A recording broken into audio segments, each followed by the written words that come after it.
Yan. Adidas t-shirt. Ganda, oh. Thank you. Eto, tatanungin ko muna. Paano po pangalan ninyo? Tugtungan. Sana may tugtungan. Sanay niyo ba kayo natutulog na kayo rito? Gano'n? Ano talagang dire-diretso kayo eh.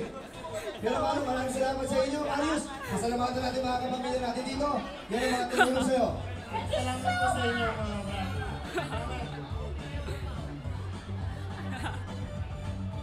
Balato daw, balato.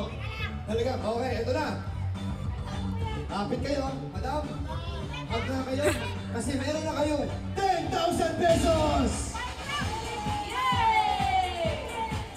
Marius, ilang years na ba kayong mag-asawa ni Mrs.? 1 year pa lang po kami kasi March 20 po.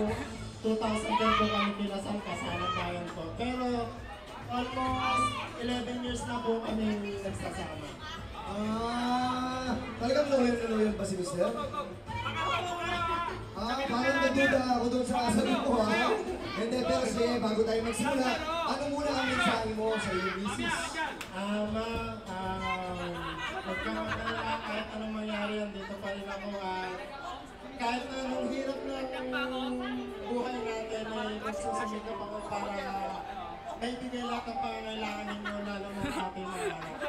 Ano yung mga pangangailangan? Ang sweet naman nun. Iyo po, ano ba ang mensahe niyo sa inyo? Mr. Salamat! Dahil nandiyan pa rin siya para sa amin, sa mga anak namin. Dapat na magsibag lang siya talaga. Amin na eh! Dapat naman talaga. O sige, ito na. Gusto nyo ba na yung 10,000 pesos nyo ay maging 25,000 pesos? Handa na ba kayo? Handa na po! Kapamilya, handa na ba kayong lahat? Let's play round 2. Ikaw ang bida!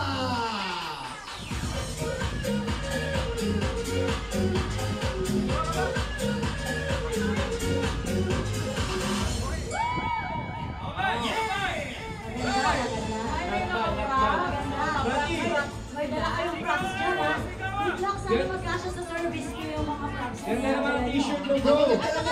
Nakita mo pagkatapos sa building. Oh, ganda. Para kay Bianca ba yun, Come bro? to Prati, nakalagay. Yes, come to Prati. Wow, eto naman talaga.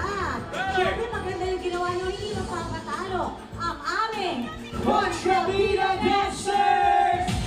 Oh!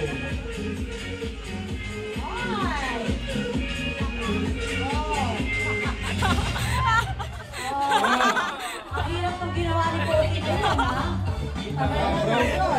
Oh, mamaya, aandar yan. Aandar yan. Kayo motor, meron ka bang jeep? Ayos talaga dahil ngayon nandito na tayo sa atin. Round 2! Ang karan tanong. Siguro bilang mag-asawa sila, pwede sila magtulungan dito.